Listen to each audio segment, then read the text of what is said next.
देखो ये फिर से एक इंटरेस्टिंग क्वेश्चन, ज़बरदस्त क्वेश्चन, ठीक है।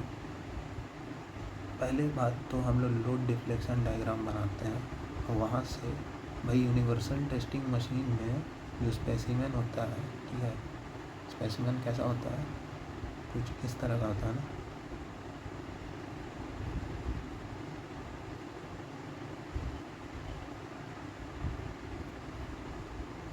ये इसको गॉज लेंथ कहते हैं, और इसको हम लोग क्या करते हैं, अपने यूनिवर्सल टेस्टिंग मशीन में डाल देते हैं, and that machine applies tensile load, ठीक है, टेंसाइल लोड लगाता है।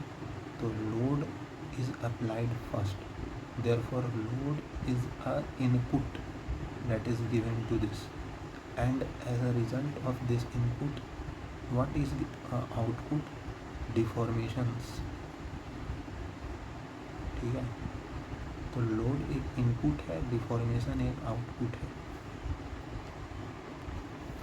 फिर भी हम लोग लोड डिफ्लेक्शन डायग्राम को ऐसे बनाते हैं। माइल्ड स्टील के लिए लोड डिफ्लेक्शन डायग्राम कुछ इस तरह का बनाते हैं ना, ठीक है। ऐसा क्यों, ये लोड डिफ्लेक्शन, लोड तो भाई इनपुट है, इसको किस एक्सिस पे आना चाहिए था, ठीक है। इनपुट क्या होता है, एक्स एक्सिस पे आता है ना। डिपेंडेंट क्वांटिटीज़ और इंडिपेंडेंट वेरिएबल कहाँ आता है, ठीक है, एक्स और वाई एक्सिस पे कहाँ कहाँ आता है वो पता होना चाहिए, ठीक है।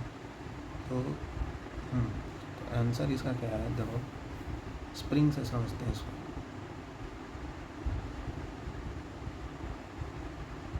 यहाँ पे हम फोर्स लगाएं, ठीक है, पी जो भी फोर्स लगाएं, ठीक है, उसके कारण अपना मीन पोजीशन से ये एक्स डिस्प्लेस हुआ, ठीक है, जिसके कारण यहाँ रीस्टोरिंग फोर्स आया के x, and this restoring force.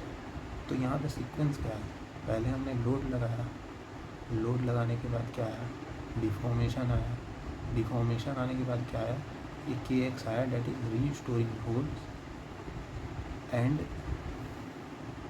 here the restoring force is equals to applied load, ठीक है। यहाँ पे जो रीस्टोरिंग फोर्स है वो लोड अप्लाइड की इक्वल हो जाता है, ठीक है, इक्विलिब्रियम कंडीशंस आ जाते हैं। इसीलिए चाहे हम लोड का बात करें चाहे रिस्टोरिंग फोर्स का बात करें, बात एक ही है, ठीक है। सिमिलर सी यहाँ पे भी होता है, पहले लोड अप्लाई किए नो डाउट, उसके कारण डिफॉर्म किया नो डाउट, ठीक है। डिफॉर्मेशन के बाद अगर कुछ आएगा तो आएगा रेजिस्टेंस, ये डिफॉर्मेशन को रेजिस्ट करेगा, एक रेजिस्टिंग फोर्स इसके अंदर आ जाता है, ठीक है। Resisting force divided by area हमको स्ट्रेस देता है, ठीक है। ये रेजिस्टिंग फोर्स सबसे लास्ट में आया, पहले क्या आया, लोड, फिर डिफॉर्मेशन, फिर रेजिस्टिंग फोर्स, ठीक है। रेजिस्टेंस जो होता है वो आउटपुट होता है, ठीक है। लोड इनपुट है भले, रेजिस्टेंस लेकिन आउटपुट है, ठीक है। और लोड और रेजिस्टिंग फोर्स दोनों इक्वल होते हैं। यहाँ पी लोड अप्लाई करेंगे तो इंटरनल फोर्स पी ही ना डेवलप होगा, तो एक्चुअली में यहाँ लोड लिखना गलत है। To be very specific, in good books you will find here it is written in foreign author books resistance force, ठीक है। डिफ्लेक्शन और रेजिस्टेंस फोर्स का ग्राफ बनता है, ठीक है। और इवन रेजिस्टेंस फोर्स लोड के इक्वल ही होता है, इसलिए लोड डिफ्लेक्शन डायग्राम बोल देते हैं, ठीक है। तो इस तरह का क्वेश्चन समझ में आ गया, और भी आएगा इस तरह का क्वेश्चन और आते रहेंगे, ठीक है।